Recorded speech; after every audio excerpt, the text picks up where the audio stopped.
Alhamdulillahi Rabbil Alameen. Wassalatu wassalamu ala Rasulillah. Alhamdulillah. This is now episode 62 of the podcast. The Forward, myself, Brother Mahdi Locke, author of The Big Step. And Alhamdulillah, after several months, almost a year, I am joined again by my special guest, Al-Hajj Abu Ja'far al-Hanbali. Welcome. Alhamdulillah. Assalamu alaikum wa rahmatullah. And today's topic is the Maqaam of Motherhood, or the station or the rank of motherhood. Because this is something that many Anglosphere believers, and maybe it's the sisters especially, are losing sight of this maqam and possibly being influenced or having their brains infiltrated by certain notions that it is preferable or more honorable or more noble or more worth their time to be pursuing a career or getting a PhD or being a high-flying lawyer or whatever it is. So we want to go over this again and reestablish these facts. And where we want to start will be motherhood in the Qur'an. But Al-Hajj Abu Ja'far, if you have any opening remarks, please go ahead. Alhamdulillah. Wassalatu wassalamu ala Rasulillah. Wa ba'd. Alhamdulillah. Under this particular topic, I would say we're probably looking at 5 main areas that have been used to distance women from their natural state. 5 main areas. One is the undermining of religion, because wherever Allah subhanahu wa ta'ala has mentioned the revealed law about ladies and their rank and their place, there's been a concerted effort to undermine this. The second is their place in the family. The third is their place in the day-to-day life. The fourth is their reproductive capacity. And the fifth is their place in the structure of not only family, but the wider structure of what we're calling society as a whole. Those 5 areas are the main areas where ladies tend to be plotted against. Now, to mention these in very brief terms, the first with regards to religion: if you undermine religion and remove religion, you remove the woman's role and her rank in society, which is among the first teachers of the children. The second is if you remove their role in terms of being part of society, in which they are taking part in society, in which they're part of the wider family, where you have people that lived with their grandparents, particularly their grandmother, and there's this link to the past that these ladies represent. You remove that, then you've removed their rank in society. Reproductive capacity. When you talk about removing the reproductive capacity of women, there's a very thin layer in which women are actually fertile, and this thin layer will go between the beginning of their years where they start having their monthly cycles, and then when around usually 27 or 28 years of age, those are the prime years of where they're able to have children. Now, they can have children after that, but we're talking about the prime years where they have children with fewer complications, their bodies bounce back, and they're able to have several children and breastfeed without as many complications. When you start going past this fact, the cervix shrivels, the eggs aren't of the same quality, and you risk certain health issues. So these are some of the issues. The other issue is the woman in the workplace or in the wider framework in terms of the day-to-day life of people. When you attack that, then you have children coming home to families in which they're latchkey kids. Children coming home to families in which the mothers, they actually view children as an annoyance. Something that comes around, okay, when he's 18, I kick him out of the house and all these other things. These are the 5 main areas where women are plotted against. And these things, when they're all put together in combination, destroy the principle of motherhood. Okay, so this is something we're going to get into because I think the way we're going to lay this out is we want to talk about mothers in the Qur'an and mothers in the Sunnah, as mentioned in the Hadith, and we have mothers of famous Imams. And we want to get towards the end, so I don't want to go delve into it right now so much, but also is why is there this agenda? Why is there this sort of push of feminism, so to speak? And what I want to get into later is also how feminism is connected to a general plan to destroy the family, because that's how you do it. If you want to destroy the family and break it up and put people into their own isolated pockets, so to speak, where they do not have the support network of a family to rely upon, women get targeted. Because if you take the women out of the picture, then everything else falls apart.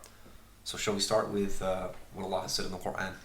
Okay, so one of the first areas I'd say to look at would be Surah Al-Qasas, the 28th surah, and we're looking at ayat 10.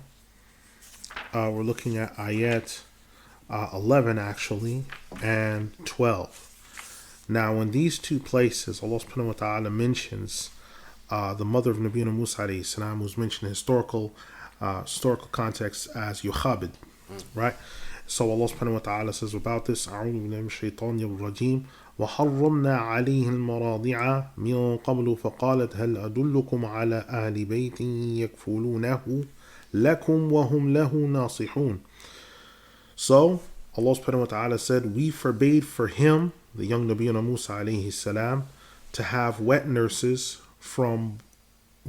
besides his mother, until when the sister came forward and said to them, shall I not tell you of a household in which they will take care of him and breastfeed them for you?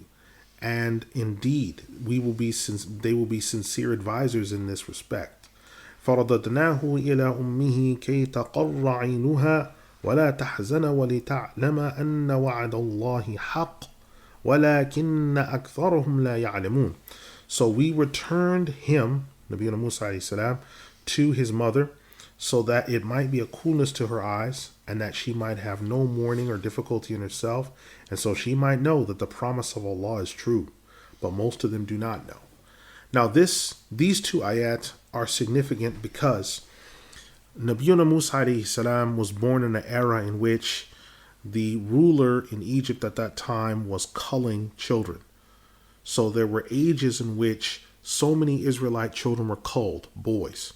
So there'd be one year they'd be culled, the next year no. The next year after there'd be a cull. And this was to try to prevent what had been said to him by a soothsayer, that one will rise up and topple your kingdom in your midst. And so he was watching out for odd years. So year 7, he'd cull children. The next year after, no. Then the next odd year, he'd cull children and so forth. Well, in this case, Nabiyyuna Musa alayhi salam, it was said to protect him from being breastfed by other mothers, Allah subhanahu wa ta'ala refused him to take from that milk. And this shows the rank of the mother right here, that she's the first sustainer of the child. She's breastfeeding the child. She's the tender mercy of the child. When the child wakes up and is disoriented, she provides that first bit of comfort for the child. So Nabiyyuna Musa alayhi salam in this context was prevented from finding comfort in a household that was not his own. And as Allah subhanahu wa ta'ala would have it, he said that he returned him to his mother so that what? So that her eye might be cooled, meaning that she might be at ease. So a real mother, a good mother, her eye is at ease by having her children. She doesn't see her children as an annoyance, as something that I've got to get away. Oh my God, it started again. She sees the children as a coolness to the eye, because she realizes, yes, she gave birth to this child, but it's a responsibility. It is a trust that Allah subhanahu wa ta'ala has given to her.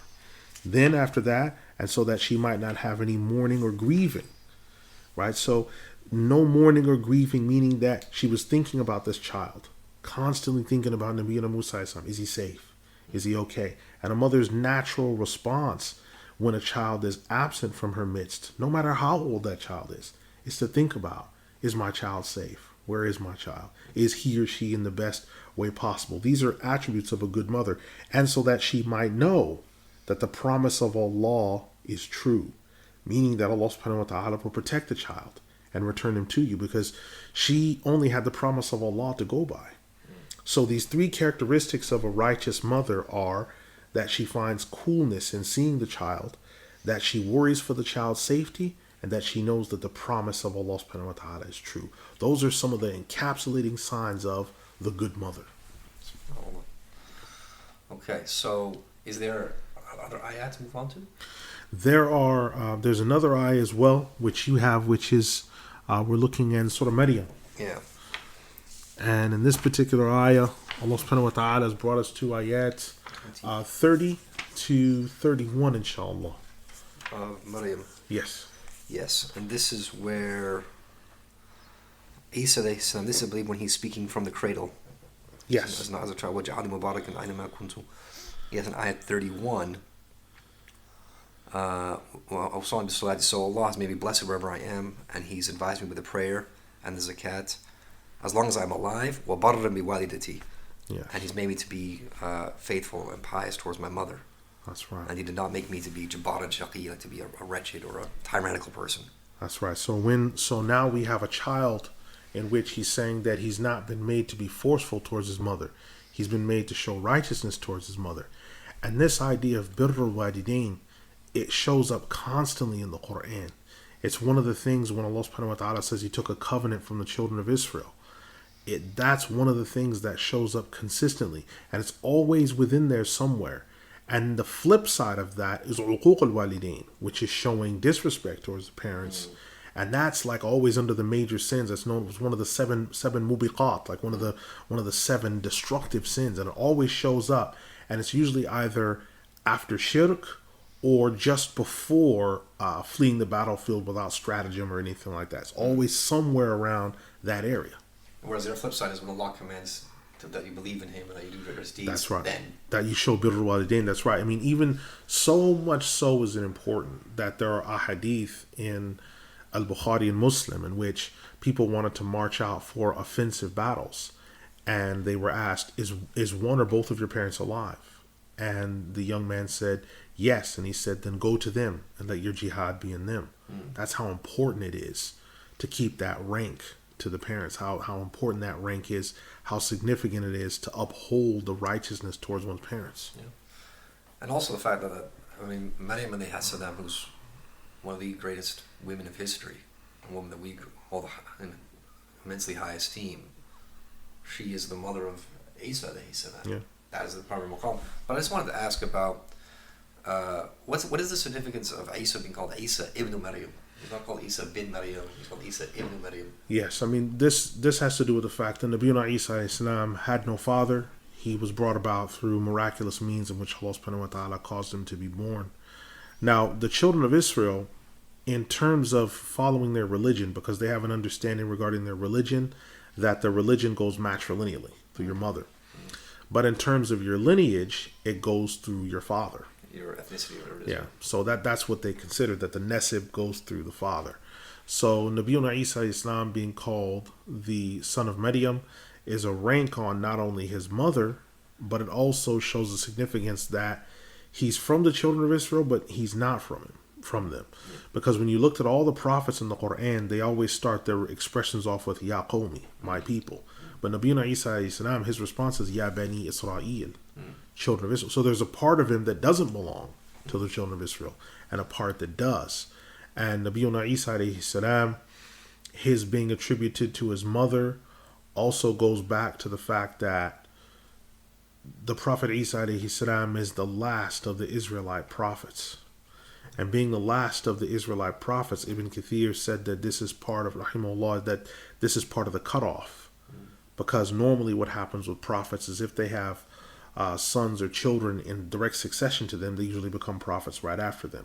So that lineage ceases. Nabiyyuna Isa alayhi salam, his lineage from his mother, there's no father connected there, and then he won't have children until down the ages. But this cutoff point shows that there are no more Israelite prophets, and because he's the Messiah, he's the greatest of all Israelite prophets. Okay, so we're discussing that now. Are there other ayat on this topic? Or? I'd say those are the two most significant ayat that stick out. All the other ones that we can pull are mainly general ayat that talk about parents, birrul walidain, parents in general. But you can apply these to the woman because a woman is one of the parents. Yeah. We also see that how significant it is where the Surah Al-Ahzab, the 33rd Surah, Ayah 7, that the wives of the Prophet ﷺ are called our mothers. And we refer to them as such.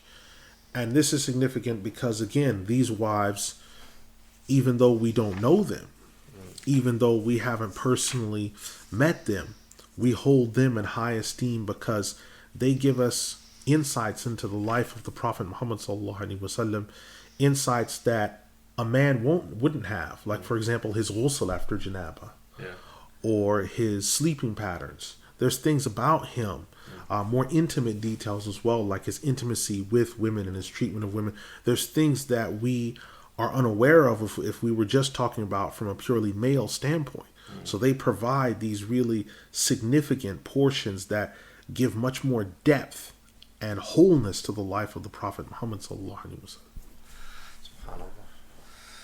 So, if we move on then to the ahadith, like one of the ones we discussed beforehand, and one was al-Jannatu tahta qadamay al-Ummahat, that paradise lies at the feet of the mothers. Now this is sahih, and only not sahih, some one narration. There's it's authentic except for in one narration, because Imam Jalal rahimahullah in his Mawdu'at, he classified one of the narratives of this as mawdu', as fabricated, but it was because of some of the wording and through one chain of transmission.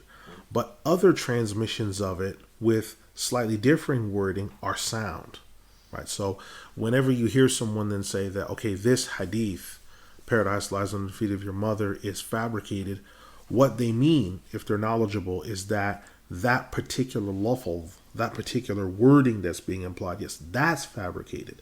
But it doesn't mean that every single instance or every meaning of that, or that's indicated that that's fabricated. If they were to do that, then they'd be ignorant, because there are too many ahadith with differing wordings that establish that meaning that we cannot deny, that are in Abu Dawood, that are in Nasa'i, that we cannot deny. So what's the significance of the hadith? And someone might ask, okay, why as this hadith, why are, say, mothers mentioned and not fathers, for example? Well, part of what we can take away from this hadith, that the paradise lying at the feet of the mothers, is that when you read the Qur'an and you study things about the mothers in terms of, like, for example, the coolness of the eyes, there shall be no mourning, that the mother has no mourning for the child because she knows where it is and it's safe. All right, you can immediately go to Surah Al-Baqarah, La khawfun alayhim wa lahum yahzanun. So it's like, and that's talking about the people that were blessed in the paradise. They shall not have any fear, nor shall they grieve. And so you put that right with this ayah, and you see the same thing about the mothers when you're under their care, both the mother and the child. They don't have any fear, nor shall they grieve. So that feeling of comfort, of settledness, of tranquility, of calm, if you have that towards your mother, and you show that towards your mother, that righteousness, the end result of that is that you're rewarded by Allah subhanahu wa ta'ala additionally with not only entrance into paradise, but that certainty, that calm, that goodness. And the people that belong to the people of paradise will have those characteristics and manners about themselves. Okay.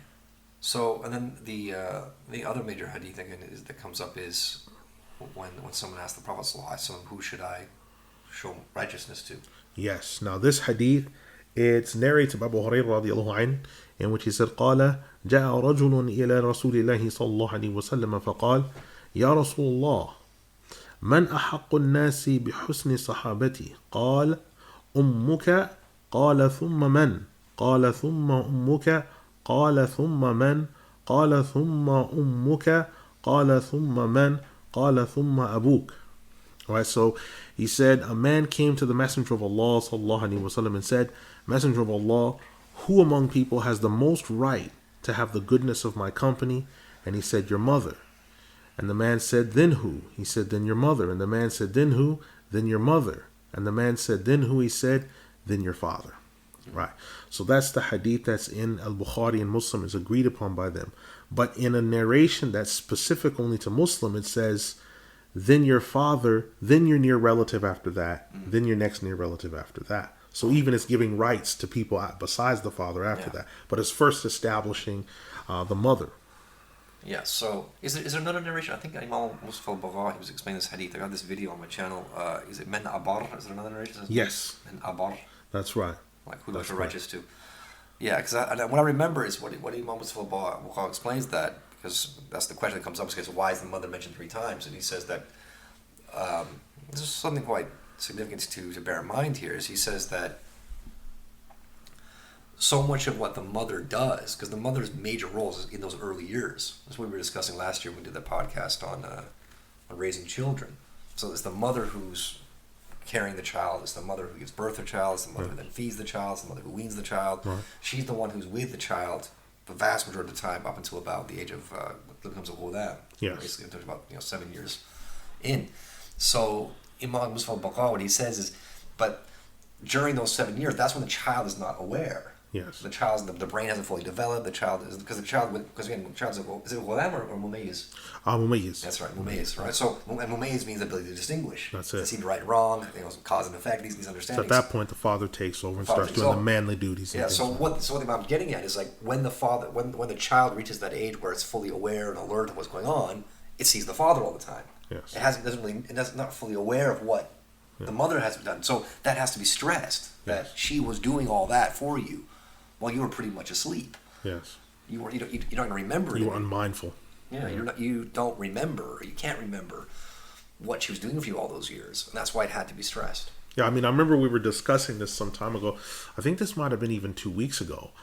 We were discussing the breast milk of the mother, and how initially when the child's born, the different phases the breast milk goes through, and the breast milk that's given by the mother is completely conditioned upon what the child's needs are at the time. So initially, the first wave of milk that the child will be getting will be almost completely clear, or almost it'll either be clear completely or almost clear, and this is just pretty much just plasma, which is just ilm. It's just telling the child, okay, your bones need to grow this big, you need to do this, your hair needs to do this, your body needs to do this. It's just literally the child's just drinking ilm. That's it. No color to it. It's just this clear stuff, just pure plasma. That's it. And then this milky stuff comes. And the milky stuff will deal with things to do with his immune system, his or her immune system, everything else. And then finally it becomes this very thick, viscous milk, which provides the child with a feeling of satiation, everything else. And it's at that point that also the feces will start to have a smell. So these things start to come into play. So all these things are happening. The mother is providing all this. If the mother is not nourishing herself properly, or if she's not being nourished properly by the father or what have you, what happens is that also goes into the milk. So mothers that smoke, mothers that drink, mothers that have bad diet, all of that bad diet goes into the milk. So a mother that doesn't eat well, that doesn't have nutrient dense foods, the children also grow up from the beginning with emaciated bodies, and they don't have nutrient dense foods, and that was their beginning with their mother. Yeah. So their mother started them off. That next generation, she started them off with a bad diet, and then just carried on from there. Or even worse, they could have been on formula milk. Yeah, they could have gone on formula milk, which in that case they missed that plasma period where they're getting the pure knowledge. They're missing that period, and so they're drinking the formula milk. So what you do is you set them up to be like pre-diabetic. So they get to be like 14, 15 having strokes, or 14 and 15 they develop blindness. So a lot of children, they become blind because they're having pre-diabetic. And if the mothers are given supplements or such when they're pregnant that are supposed to predate the child in terms of getting it ready for formula, then children get born pre-diabetic. So sometimes they're born and they're blind, or they're born and they develop blindness because they're pre-diabetic. It's also making me think now at this point, talking about breastfeeding. Obviously, the Messenger of Allah, sallallahu alaihi wasallam, his wet nurse was called Halima. Yes. Halima Sa'adiyah. And she, so she's breastfeeding him, and she's giving him, he's like, but she's giving him hen. Yes. And also the word in Arabic for the nipple is halama. Yeah, that's right. So it's all connected. It's all connected. That's the role of the wet nurse.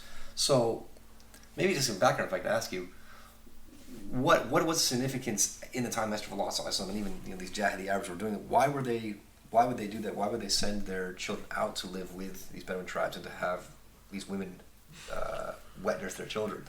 Part of this this custom that's done when you look at the Sirah of Ibn Hisham is it was designed to cover three things. One, it was to give them fusaha in their eloquence in their speech, because the Bedouins were supposed to be speaking the best Arabic because they weren't mixing with non-Arabs as much and living in cities, so they were having the best speech. The second thing is because they're with the Bedouins and taking in the milk that they're getting from these milk mothers, they're pretty much living off the earth. So the shrubbery that they're eating, there's no contaminants in what they're having. They're drinking water from wells, all these other things. Number three, they're in the open air. So the pollution is less. They're traveling. They're learning to walk. They're quite hardy. So some of them, if they're going with camel caravans, the way that camels walk, you have to almost be in a jog to keep up with them. So you're learning some basic aerobic exercise. You're learning how to keep up with things, animal husbandry, life skills. You're learning all these things, probably chopping wood. So you learn how to chop wood. We weren't learning to work in a group, learning to work alone, unsupervised, being trusted with responsibilities. You're learning all these skills under those three headlines. So when you return back, you're a capable young human being. And you're ready to take up some type of leadership role, or at least be part of a functioning family and be a contributing figure. Yeah. Right, but it all starts off with the feeding. Mother.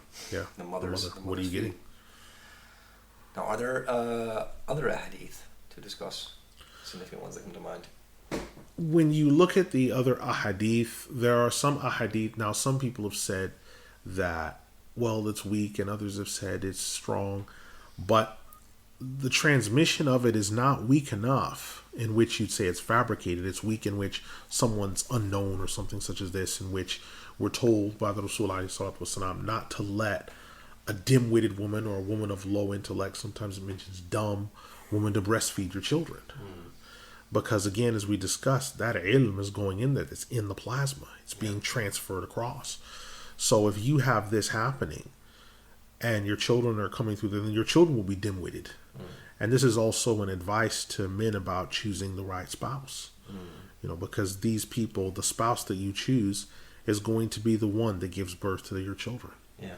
And the quality of your children, if it's not impacted in a major way, it will be influenced because this woman's giving birth to it. Although the man, we say, okay, well, the man's planting the seed, the woman is only carrying it. Yes, but there's an exchange that happens in that process because the child's in vitro, it's in there, it's feeding from the placenta, it's born. It is taking influence from the woman. So you have to look very carefully on what exact type of influence you want for your child. That's significant. Yeah, so the next thing that comes to mind is that also we have so many great Imams in history who were orphans, meaning their fathers passed away before they were born or very early on, after they were born, and it was the mothers who raised them. Yes. I think amongst the four Imams, it was Imam Malik, Imam Shafi'i. Imam Malik, Imam Shafi'i, Imam Ahmad's father, Muhammad ibn Hanbal, he was an officer among the Mujahideen and died fighting in Iran under governorship. He died there. And so Imam Ahmad's mother took him from Morocco to Baghdad. So he was an orphan as well.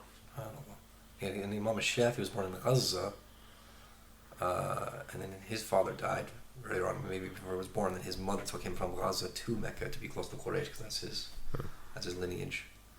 Now I think Imam Malik, his mother. No, Imam Malik his mother was alive early on. Yes. He was an orphan. I'm getting it mixed up now, but I did think there are stories of Imam Malik, like his mother preparing for classes. Yes, to go to Ibn Hurmuz, tying his imam and saying, make sure don't just learn the ilm from Ibn Hurmuz, but also learn his adib. Yeah, or was it with khud min hilmi khamtahu ilmi? Yeah. You take from his hilm, you take from his ilm. Yeah. So is these mothers that are behind them, so the saying, behind every great man is a great woman. Yes, very important.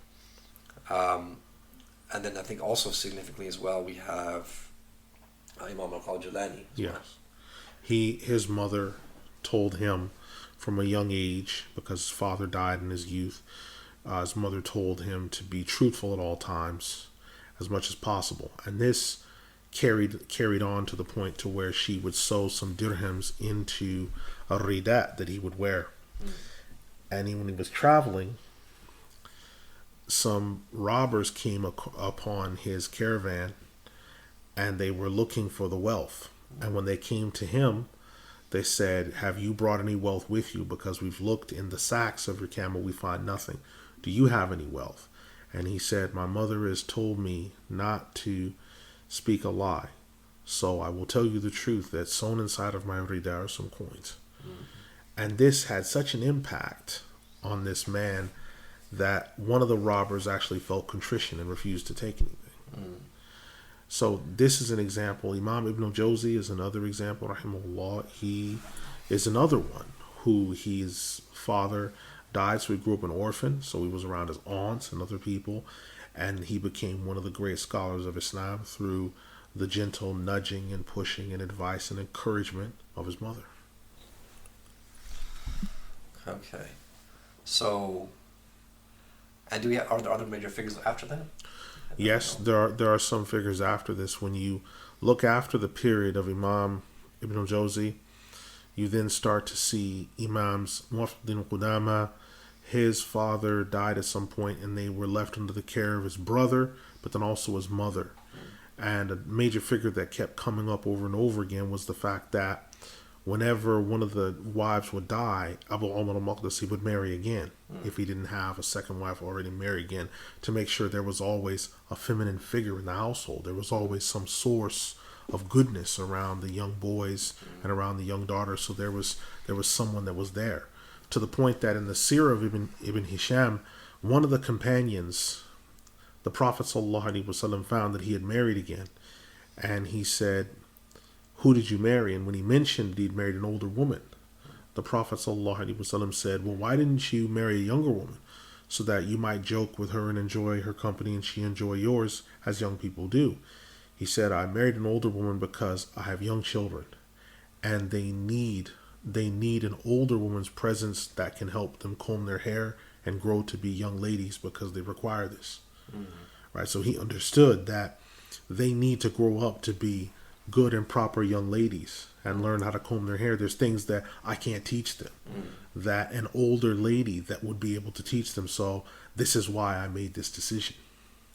Wow. There's a lot to take from that. So so what we're getting from all of this is we're seeing examples of them who are being raised, and obviously, yes, we know that. Of course, it's better to have a two-parent household, to have both mother and father present, but we have amazing men being produced by mothers. Yes. In the absence of fathers, it's mothers who are raising them and producing. I mean, you can't really. The names of these people, like Imam Shafi'i or Imam Al-Hajj Abu Ja'far, these are absolute. The pillars of the religion. Absolutely. And we can't deny this, because the fathers that are absent are not absent from any fault of their own. They're absent because of discharging their duties. Yeah. They died because they were trading and bringing money back, and something happened on the way, or they died in the cause of Allah, or they died in some other. So these aren't deadbeats. They're dying because they're discharging Allah's duty, and something befalls them during that time. And so because they're doing what they're supposed to do, the wives that they have know if something happens, we know how to carry on from there. Yeah.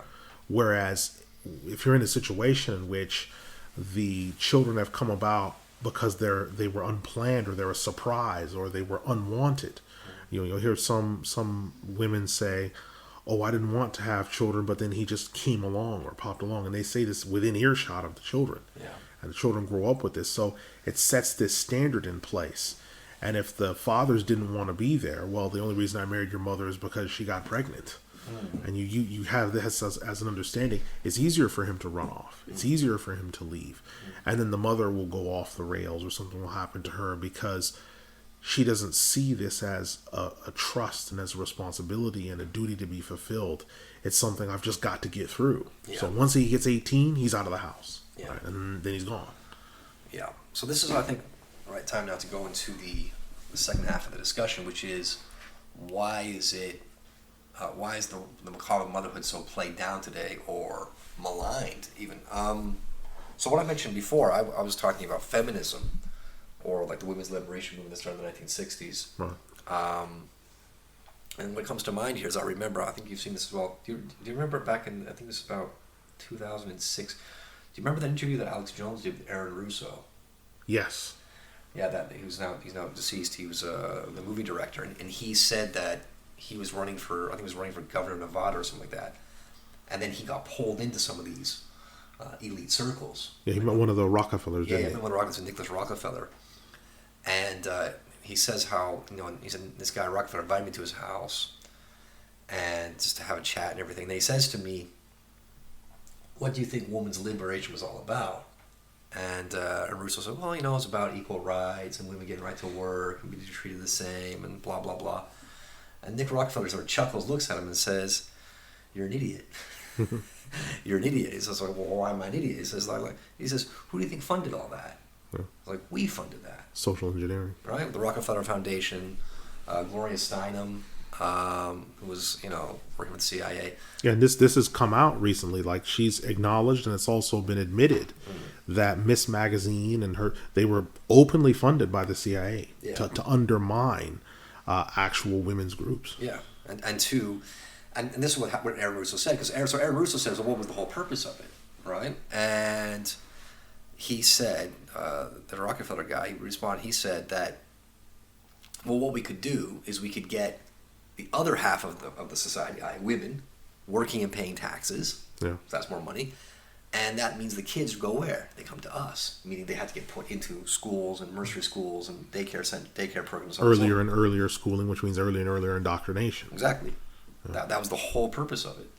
And that's how women were treated. They were hoodwinked. And, I have people in my family, because again, as listeners will know, I am English.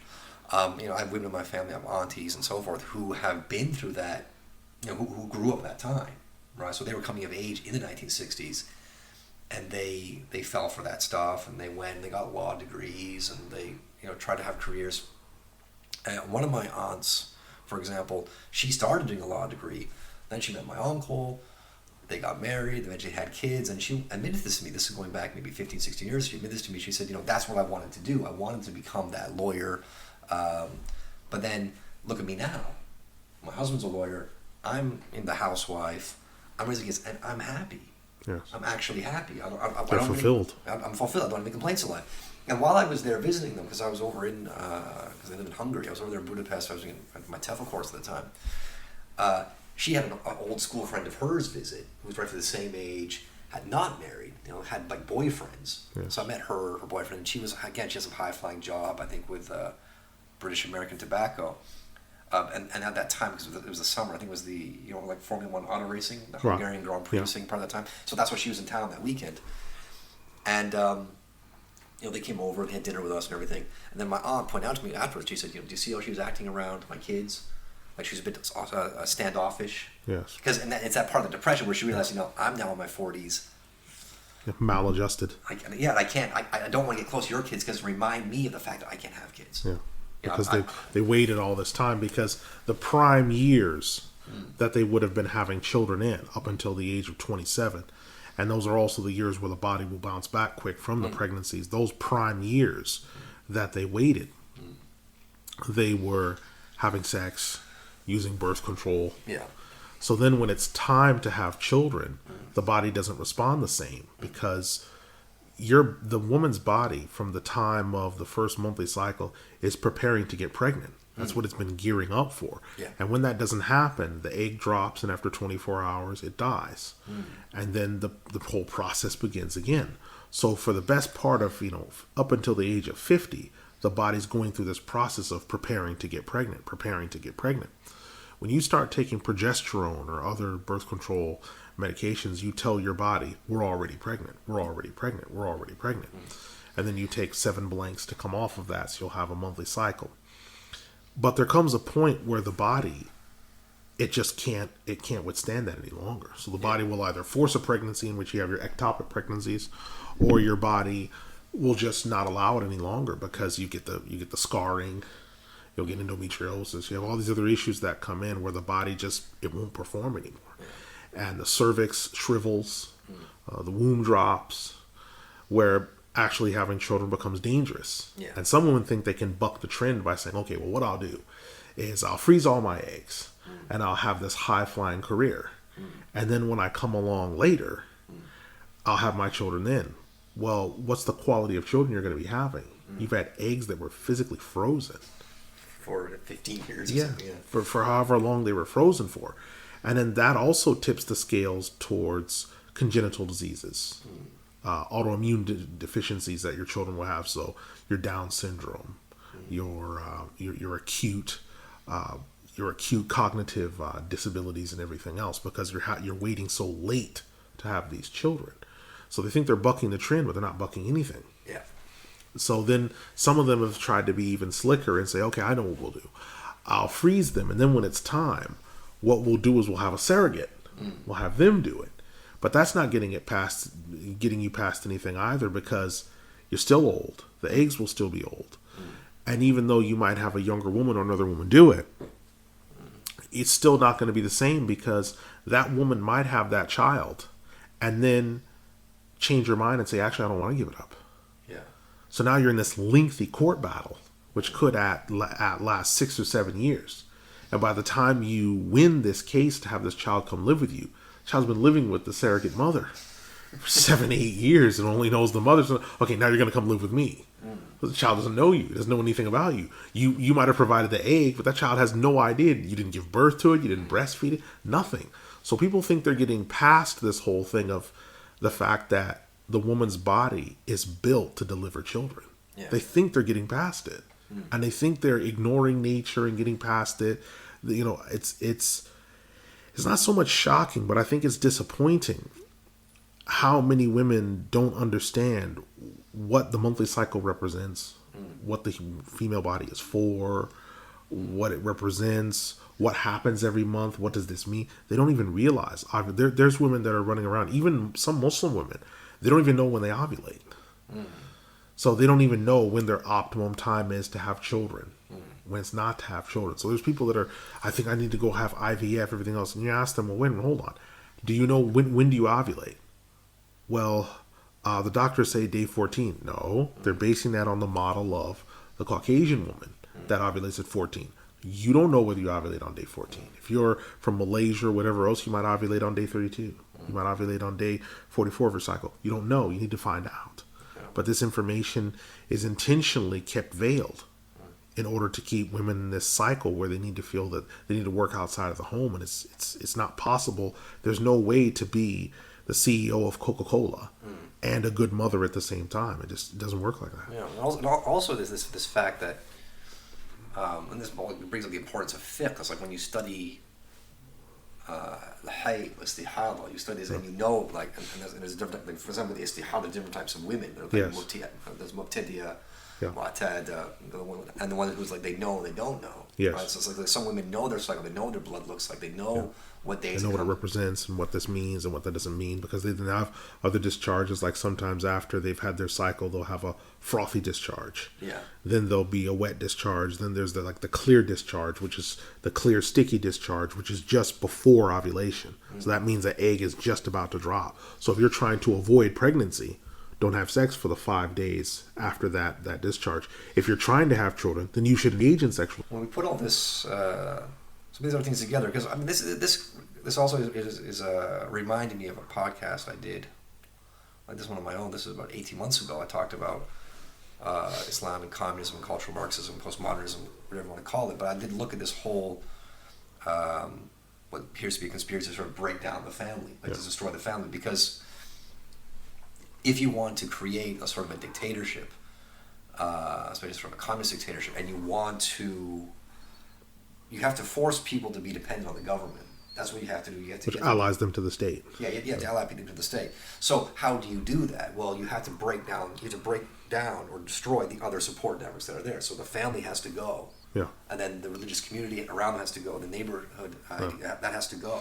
That finishes. And then everyone is dependent on the government. So you're seeing this down. I mean, one of the things I find very, very striking, especially like, and there might be some women listening to this and we might think like, well, this is, they might think I'm being a bit chauvinistic here, but just point this out. But I always see a very common trend. I think when women have that kind of attitude of, well, I don't need a man, and they say, well, and it could be, sometimes it can be for a justified reason. Maybe they were in an abusive relationship, maybe they had an abusive husband, maybe they had an abusive father, and so forth. So it could be like one woman, it could be a family of women, right? So they say they leave the father, they say he was horrible, he was evil, and they try to go on their own and do their own thing.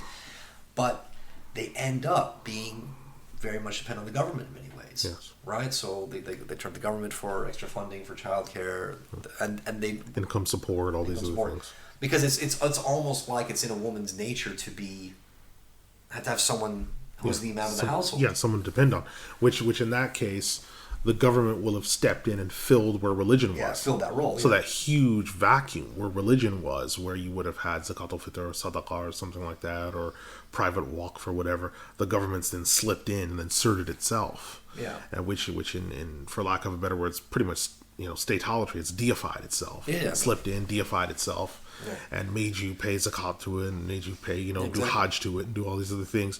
All the things that Islam does, the government slipped in and put itself in that position, including the Shahada, which in that case will be on whatever flag they've created, pledges of allegiance and these other things. And the women will be the foremost ones involved in these activities. So when you look at a lot of these marches and activities and things that are going on that are so heavily state funded and everything, women are at the forefront of those. Yeah. Because that's their master that's feeding them. And they feel this connection that they have to give allegiance to this master. Yeah. And I think also, I think it's one of the points, I think Stefan Molyneux put this in a lot of videos, and he said this part of the result of, like, I think even Ann Coulter agrees at this point about women voting. Yeah. Is that because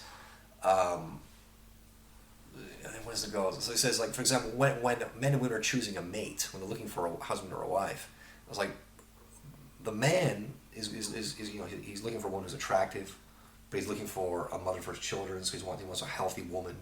But what a woman's looking for is she's looking for resources, and she's looking for financial security, structure, right? But she wants that security. That's a really key thing, resource and security. So that makes the state attractive, right? So if the state has it has an appearance of permanence. Yeah, and it has that. If it has, like, what they call the social safety net, if it has the benefits program or welfare state, that's very attractive. It's like, that's security. Yeah. That means, if I lose my job or I can't get a job, there's the safety net. It will always be there. And so that's why this is that women have that sort of tendency to vote for these bigger government programs. That's just the way it goes. Yeah, and they respond to those jingles just like a good neighbor. State Farm is there. Yeah. Women respond to these jingles and oh yeah, that's right. So they're the first ones to push their husbands or to jump and buy these insurance claims or these other things because they believe that that will give me permanence, that will give me security. And this is why it can create an imbalance, because when you have it's almost like I think I put this in my book as well, in The Big Step. I talk about this point of how when you look at, say, like the sort of liberal point of view, and then the not the classical liberal, but the liberal progressive point of view, and then like the conservative point of view. The conservative is more like the dad. Yeah. Right. It's like that tough love. Right. It's like you need to man up. You got to pull your bootstraps. You got to work hard. And whereas like socialism is always like the mother, like, come on, we got to take care of you. We got to make sure you're okay. And if you don't have that balance, it goes out the window. And I've seen that myself. Like I've seen cases, for example, where someone who is like a man who's raised mostly by his mother, and because his mother has that merciful side in her, right? It should raise up like Allah says that in the Hadith Qudsi. Yeah. Right. I derive my name Ar-Rahman from the Rahm, from my name, all merciful, from the womb. Yeah. Ar-Rahm. So I remember, like, when I turned 18, for example, I think I actually broke one of my laptops that my dad gave me. Right? And, his response was, well, I've done enough for you. Figure it out. On your own now. Like, you're at university, sort yourself out. Survive. Right? Survive. Whereas, I had another friend of mine, who also will not mention here, but, he was raised most by his mother, and his mother was giving him money every month. Right, and you can see that. So it's like so when I got to university, and my dad's giving me that message, like, you're on your own. It's like, well, I have to work hard now. Yeah. Like, I better get a good grade. I better be able to get a job out of this. I better be able to feed myself, because if this screws up, I'm literally on my own. Yeah. He's not going to say, come home. Oh, if it doesn't work out, no, he's not going to say that. Whereas the mother will be like, no, my baby. Yeah, which is what's happened is it's protected him from undergoing those bumps and scrapes in life. Yeah. But those little bumps and scrapes are those character building moments that he didn't have an opportunity to undergo. So he's sort of spiritually and cognitively atrophied. Yeah, he hasn't had those experiences that would have finished off the process of building him into being a man. Yeah. So he's had too much of a helping of motherhood. He's had too much of it. Yeah. He's not been weaned. Yeah. It's like the situation. I mean, I think it was. what they started, they said, what was it? Was it Tariq bin Ziyad who invaded Andalusia? Yes. At the time? And He brought in all the boats and everything. And they burned them. And they burned all the boats, exactly. It's like we're not going back. It's that kind of situation. It's like, well, you're going to fight now. Yeah, we have to. We're not going back. You have no choice. We either have victory or martyrdom. Yeah. Okay? We have to win. Yeah, it's that kind of thinking, right? So people think that the conservative position, that's really evil and cruel, but no, it's about toughening you up for the real world. And that's, again, but it goes back to the wisdom of the family. The mother's mercy is balanced by the father's sense of justice, and it comes together. So that gets ruined, that goes out the window.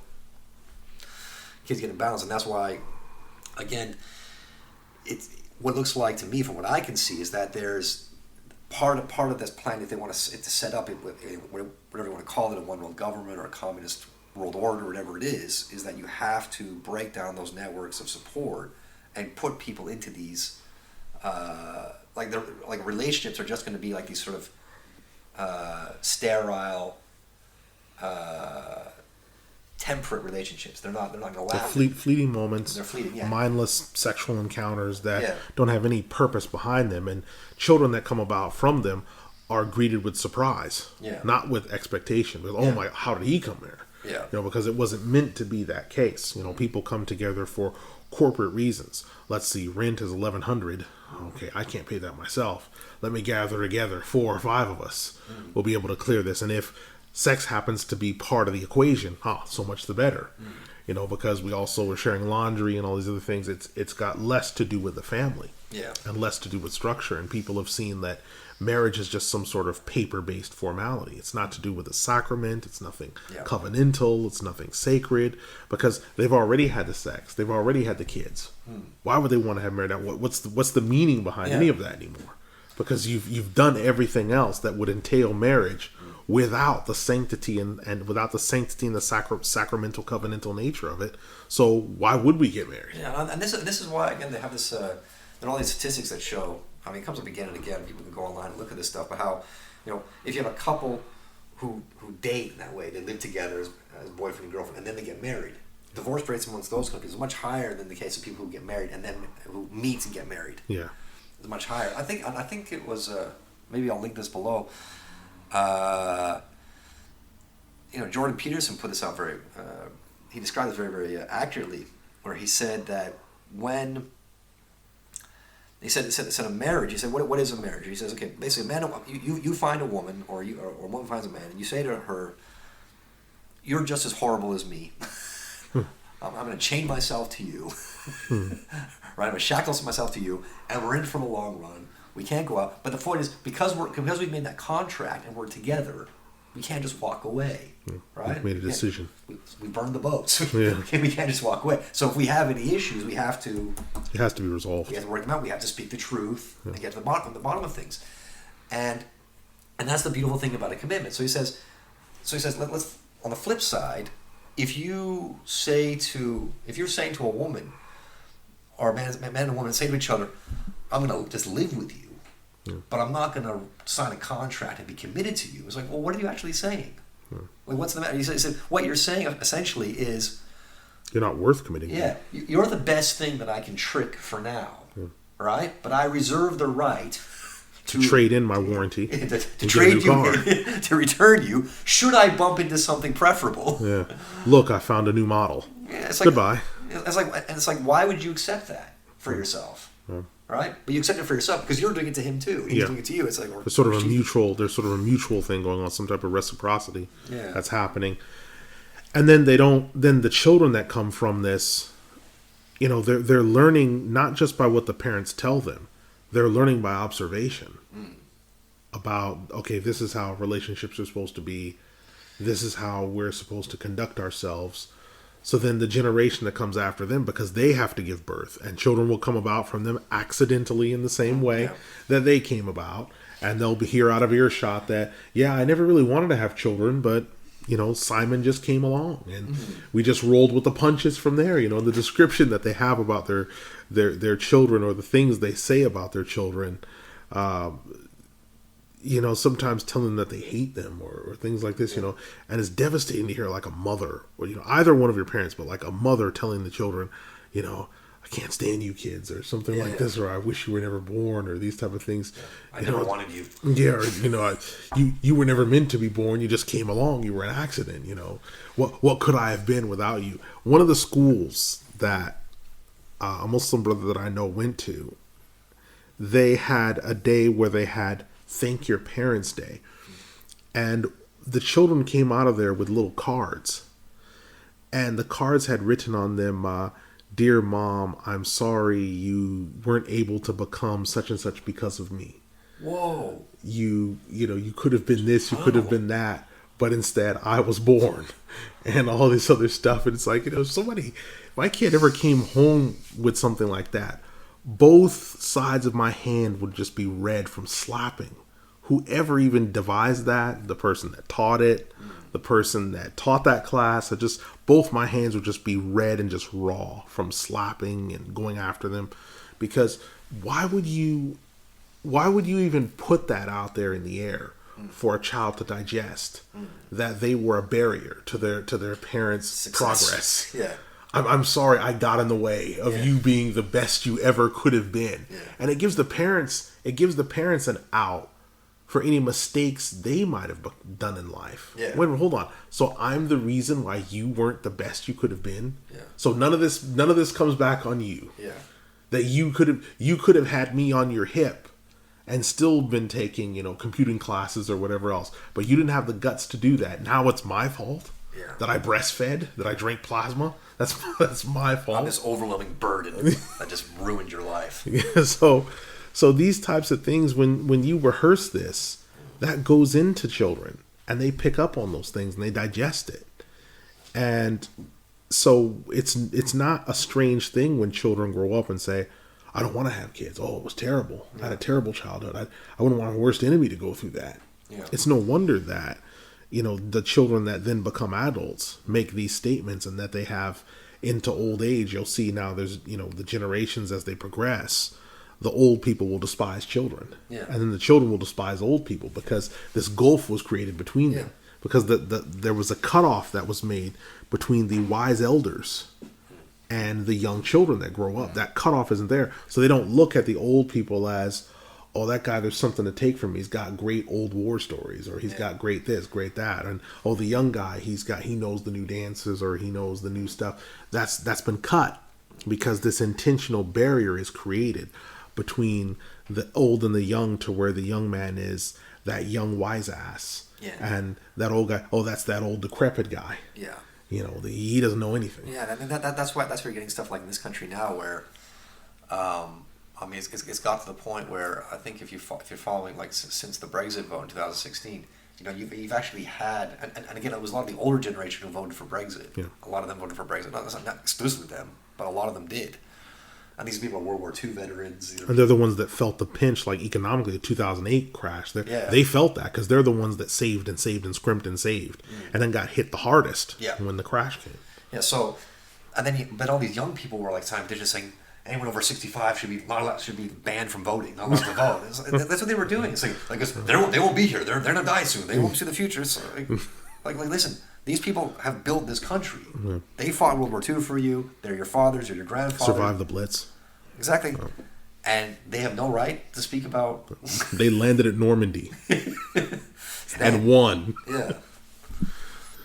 It's like they saved you from a European dictatorship run by Germany. Yeah. They want to do it again. Yeah, they landed there and won. You won Call of Duty. There's a proportional difference between these two things. You might have won Call of Duty, but that doesn't work out in the real world. But it's this sheer disrespect for older people. I mean, that's why there was. I mean, I think I say in the article, this was like just before the last European Parliament election. This was back in the middle of May. So this is like middle of Ramadan for us, and there was like an older gentleman. I think a World War II veteran, but he was actually a former paratrooper, and he was again in his 80s. He was standing outside a poll station. He had like a Brexit party lapel pin in line. And some young guy who's maybe like 20 years old starts shouting at him. All this stuff. And he's like, this is an old man. Yeah. Just an old man. He's not harming anyone. He's just standing in line waiting to vote. Wait a minute. Was this the one where the old man wound up getting assaulted? Yeah, because the same young man, he starts shouting. Then he goes to the nearest like co-op shop or Greg's or whatever, buys a milkshake, comes back and chucks it on him. Yeah, because that's become the new thing, is like wasting fresh food on people. Yeah. Throwing milkshakes or juice or eggs. It's like, no, we're not going to feed anyone. Yeah. We're going to throw this on someone we have a political disagreement with. That will change their minds. Yeah. That will convince them. It's that just complete disconnect from that older generation. Yeah. Complete disconnect. He's like, yeah, you might disagree on some things, but don't they deserve some respect? Yeah. That's quite shocking. But to go back to this about families, because I remember, and I did put this in a podcast I did recently about Western mass education or Anglosphere schooling. Because I was talking about John Taylor Gatto's book, Dumbing Us Down, because he talks about this a lot in his book about 3-generation households and the benefit of that. And it reminded me, and I wrote this in the article, that like Imam Muhammad, rahimahullah, like he talked about the benefits. Again, you grew up in a 3-generation household. Yeah. How, so let's say if you're a boy, let's say you're a little kid, you're growing in that household, you're at home, your dad's at work during the day, right? But your grandparents are there. Yeah. So your and they're at the end of their lives. So you're seeing your grandparents, they're reciting Qur'an, they're praying, they're thinking about, they're readying themselves for death, and they're doing things. But so you see the full spectrum of it. You see your whole life. Okay, that's what I'm going to be doing when I'm a bit older, and that's how I concluded. And that also engenders a lot of respect, and it's just, you're keeping everything together. But now with this system of, it can also give you advice as well, because you might come home, and let's say if your parents aren't home and your aunts aren't home, they're home. Say, listen, this happened on my exam, or this is happening at school. What do? They can be the people that can give you sincere advice. Yeah. Or tell you, well, try this. Yeah. Try that. Right. But you subtract them from the equation, then children are looking, okay, well, who do I speak to? And sometimes it's the guidance counselor. Yeah.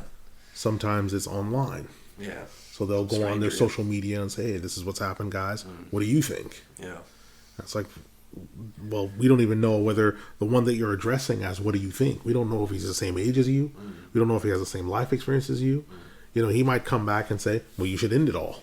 Yeah. Because remember, there's about 4 or 5 years ago, there was a village community here in England where there was a spat of children committing suicide together.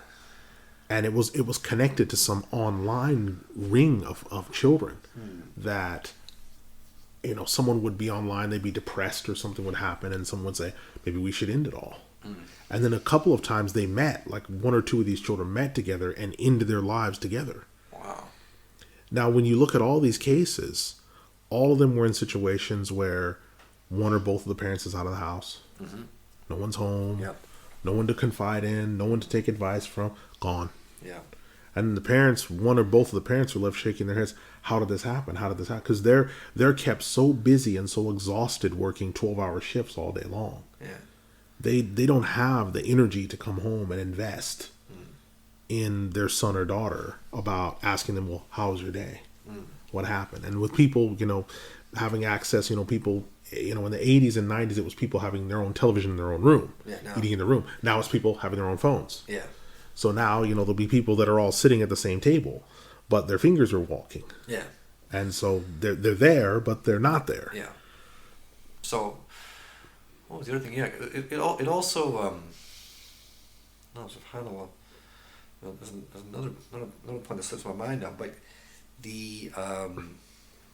what was the thing you said before this?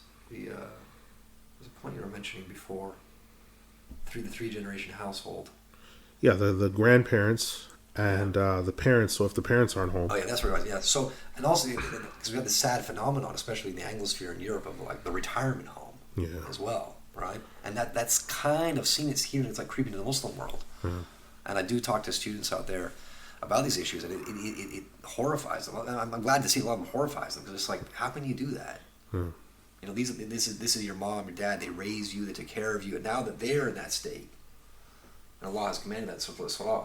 Like Allah have mercy on them as they raised me when I was young, and you're just shoving them away in some home, and you're visiting them.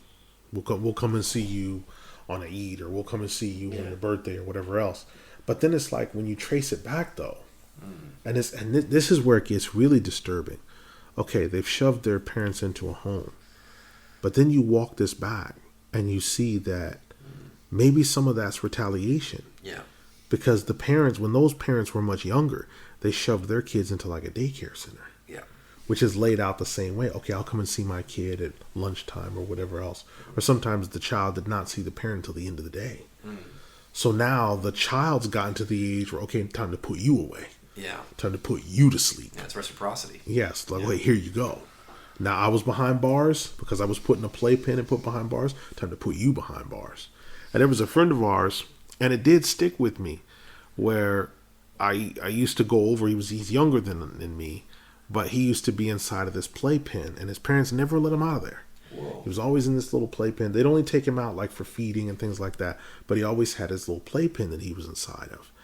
And as I started to get older, I started hearing about him being in and out of jail. In and out of jail. In and out of jail. I'm thinking, what? Kind of symbolic. It's like, well, why is he in and out of jail? It's like, yeah, I think he's become institutionalized. The parents were telling me, and they were wringing their hands and don't know what to do. I was thinking, no, you did this. Yeah. He was institutionalized way before juvenile hall, county, YA, camp. He was institutionalized way before then. Yeah. You did this to him. Now, if this guy ever reaches the age where he's old enough, he'll put you away. Yeah. Time to put you to the side because you put him to the side. You didn't have time for him. Well, I don't have time for you. Put you to the side. Yeah, because it comes down to people not having children for the right reason. So that's a good point to raise, because I think when I read Surah Al-Kahf on Fridays, we do it twice at Shafi's. It's mentioned in the Afkar. I think it's ayah 46 at the top of the page, where Allah says that children wealth are zinatul hayati dunya. Back to Saudi khairun min rabbika wa khairun amada. The longer the deeds are better, righteous deeds are better and longer lasting. Now, it seems to be a lot of the case. So we talk especially about Muslims now.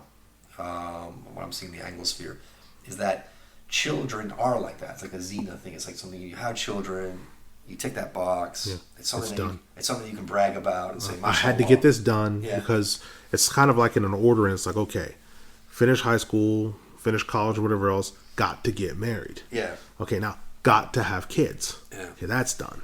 And then he said, mashallah, I have 3 sons, mashallah, I have 4 daughters, mashallah, I have this. And then it's like, and they're this. Yeah. Because you also have to attribute them, because whatever lifestyle choices you weren't able to live out, you now have to put on them. So they have to vicariously, if you got injured in football and couldn't play on, now they've got to do it. If you tried to go into law school and you failed miserably and didn't, failed the bar, they've got to become you're the lawyers now. You're going to be the dentist. So you live through them. Yeah. So they do that kind of stuff. But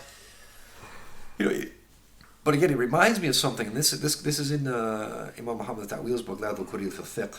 Or I guess Islamic Law is Not Misogynistic. This is a book that's been translated. I translated it recently. It's going to be published soon. There's an interesting point he puts at the end, because he talks about qiwama of a marriage, right? How the man is the one in charge, right? It's a patriarchal system, and he also points out that if a woman doesn't want to get married, that's her right not to. Yeah. And I think we had this discussion the other day that having kids is not a fault. Yeah. Right. So don't have kids just because you feel you have to. It's like it's a rite of passage you have to go through. It's the box you have to tick. Yeah. Because don't treat your children like that. Like in I 46 and Surah Al-Kahf, don't treat your children like they're just this zina, they're just this trophy that you can put out there and say, look, I did it. I made one of these. Right? They're not Tonka trucks. Yeah. So if someone feels, okay, well, listen, I don't really like kids or whatever else. Okay, don't have any. Yeah. Maybe you're not the one that's been set aside to have them. Yeah. So, alhamdulillah, you live the rest of your life doing your worship, doing your other stuff, not causing fitna to other people.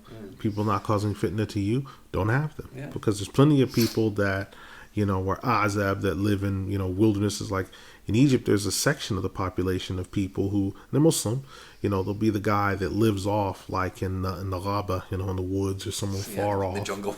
Yeah, and he lives up there, and there's a little smokestack or a little chimney and smoke billowing out of it.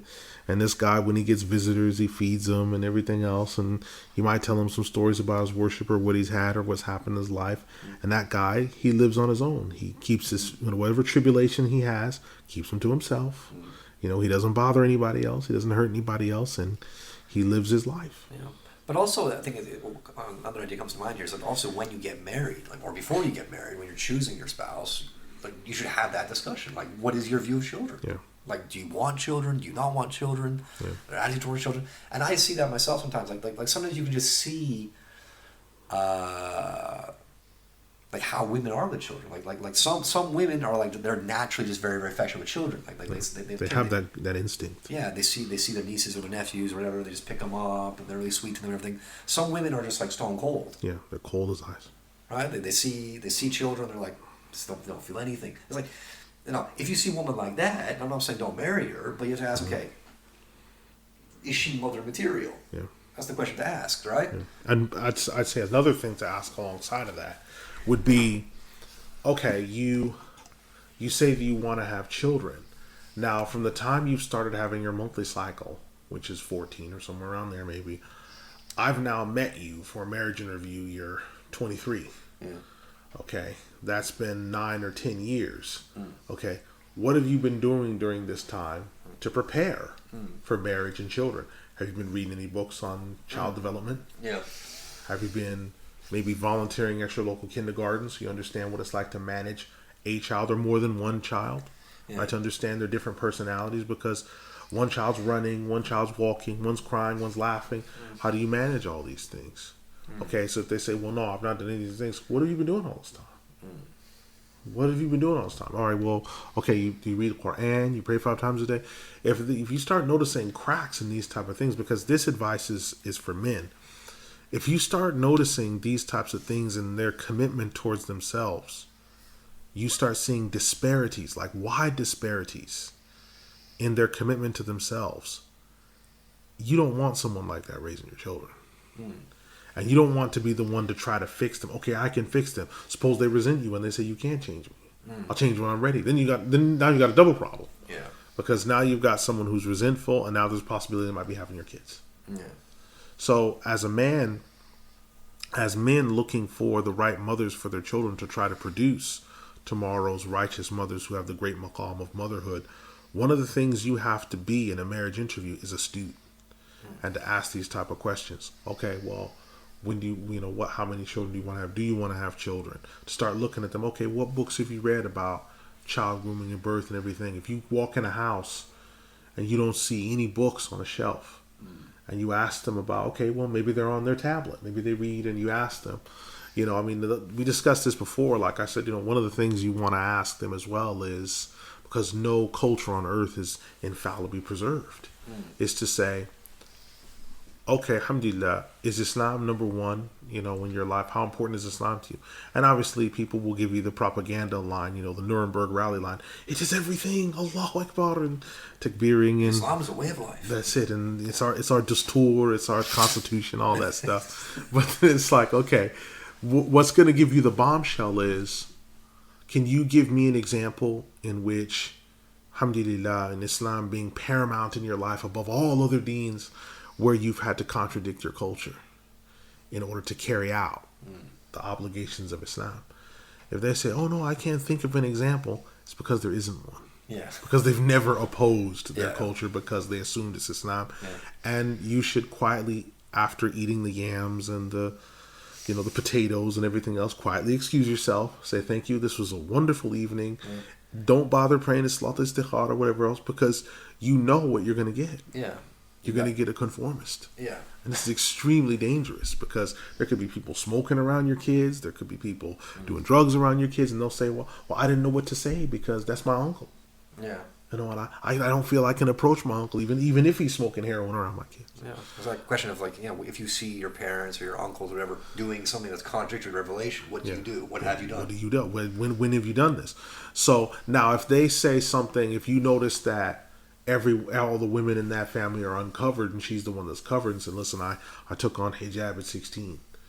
Everyone in the family was against it, and but I knew that this was the right decision to take, and I've been the only one carrying on so far. Well, subhanallah, and in the common parlance, that's a keeper.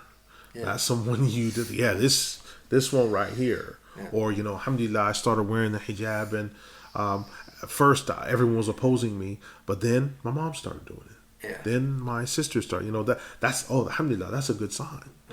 right? But those are things you want to look at as a man, because people's base personality, especially as you start getting closer to 40, you start getting closer to the dark side of 40 rather than the light side. As you start to get closer to the dark side of 40, people become who they are. Yeah. You're no longer working with wet clay. Yeah. You're now hammering cuneiform into tablets. Yeah. You're not working with wet clay anymore. Indeed. So you have to think that who you're dealing with, is this wet clay or is this a cuneiform tablet that's dry? You need to know, because if you get married in, it's hard to walk back from something like this. You've made a commitment, you've made a solemn covenant. Now you're in, and they're talking about they feel resentful that you're holding them back, that you tried to change them, that you tried to do all this other stuff. And they're talking about, I never felt that I gave my career the shot it deserved. And so I've decided I'm going back to work, and thinking, oh, subhanAllah, we agreed that you didn't want to do this, but oh no, you rushed me, I never wanted to, all this stuff. So you have to ask penetrating questions. You can't be overwhelmed by beauty or family lineage or, okay, I got to get it done because my mom's on me and I'm 29. No, you can't be overwhelmed by that. Yeah. You have to really sit and pay attention. Okay. So I think a point that we can maybe do is, I think a concluding point is also maybe just advice for mothers, for especially for Muslim women, Muslim sisters who have children now. So I just want to start off with this point. I think it's been very interesting. Again, I was listening to, it was a couple of years back, it was Stefan Molyneux had a woman call in.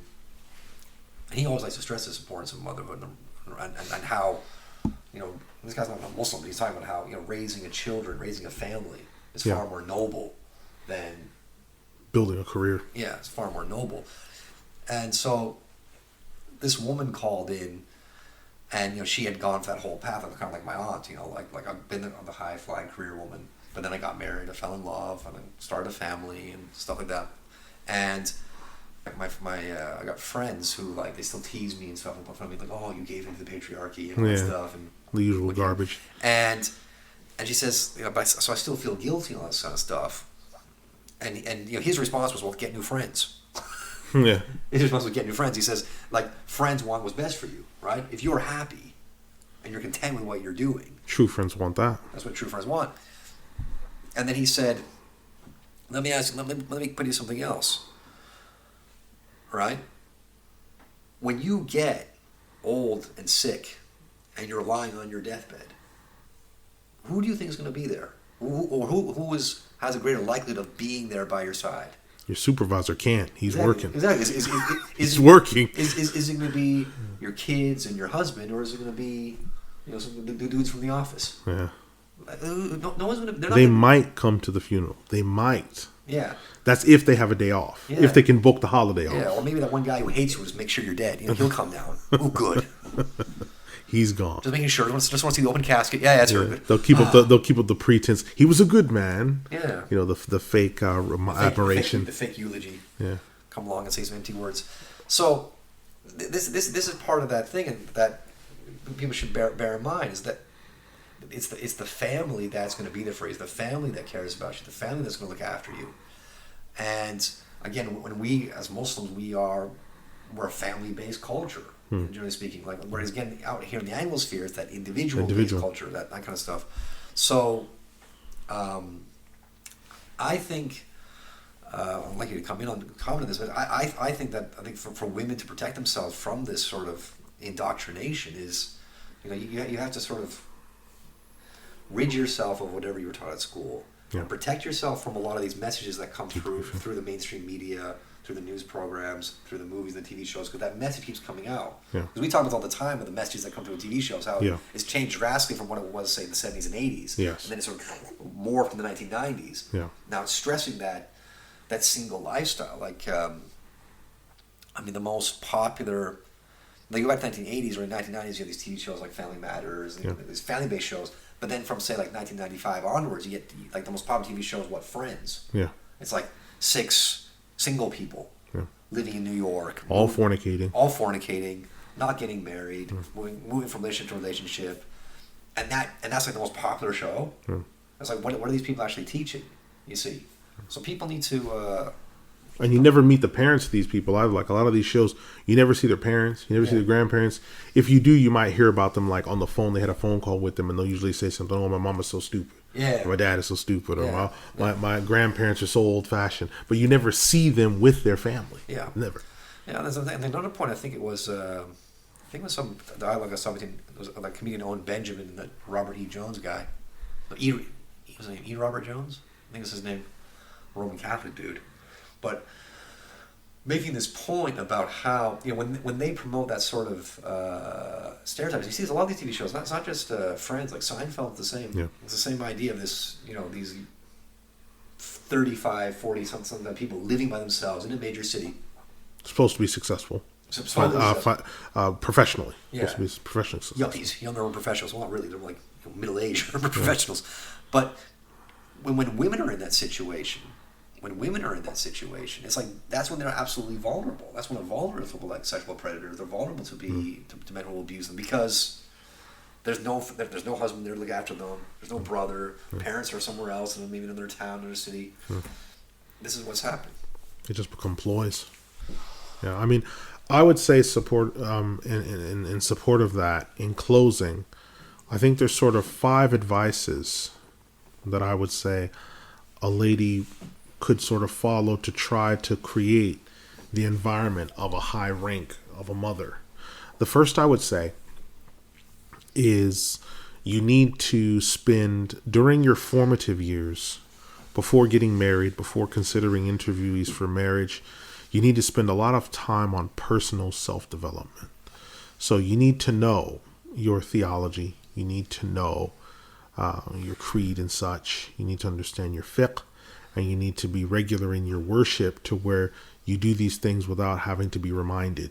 Because if you don't do them now, in the busyness of family life, you won't do them then.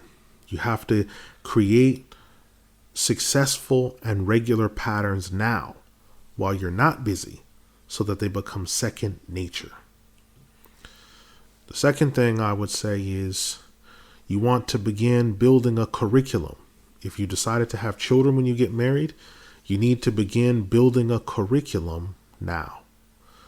And that curriculum should cover 5 years of schooling that you will have with your child, either before the father takes over or before you decide what to do. But you should have 5 years worth of curriculum.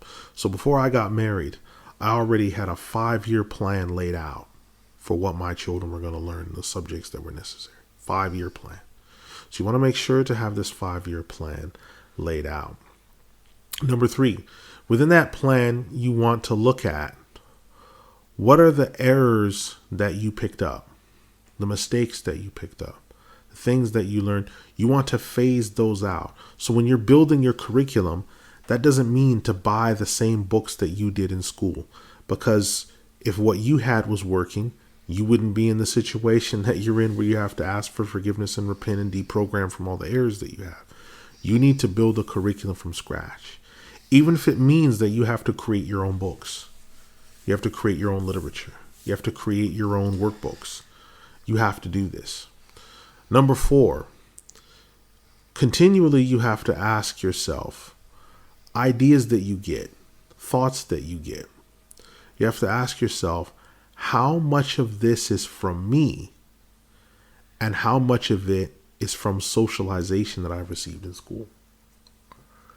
By doing this, you then have to rid yourself of 15 years of schooling.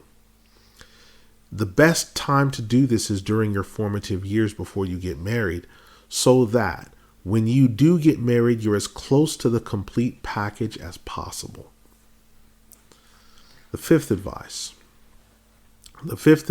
is that you have books or literature or something upon that's to do with number 1A, that's to do with female fertility and sexuality, understanding how your body works. You need that to understand how your own body works, how it functions, how fertility works, how the monthly cycle works, what it represents. 1B is on child psychology or child development, how to raise children successfully. You need this information before you get married. You don't learn this on the job. It's very strange, but because this sometimes is only done with Islam, but people go through a whole lot of effort to learn about dentistry and everything else before they ever go in the business. But for some reason, when it comes to Islam, for some people, they want to learn it on the job.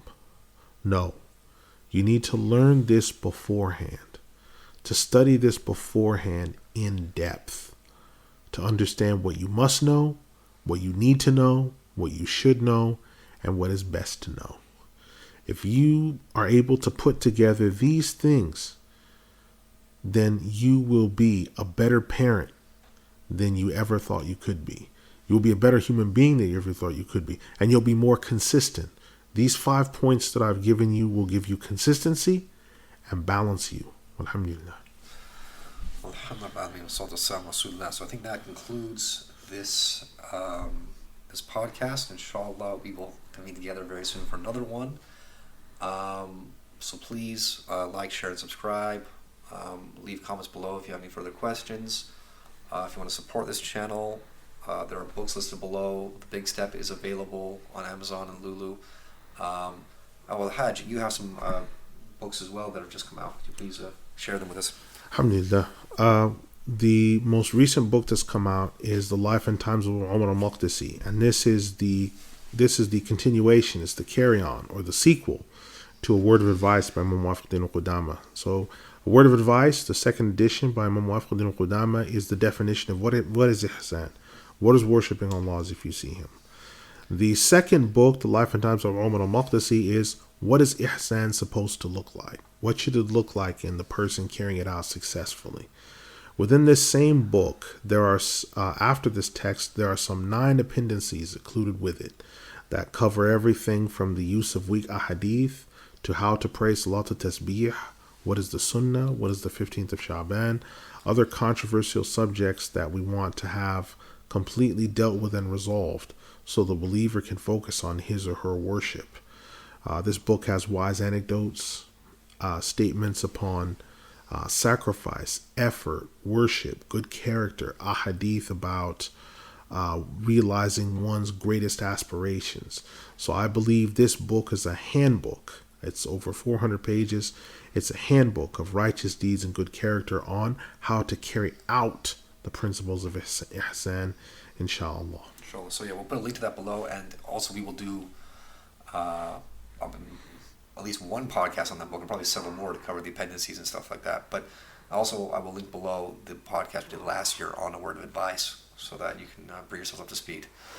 Walhamdulillah rabbil alameen, wa salatu wassalamu ala rasulillah. Assalamu alaikum wa rahmatullahi wa barakatuh. Wa alaikum assalam wa rahmatullahi wa barakatuh.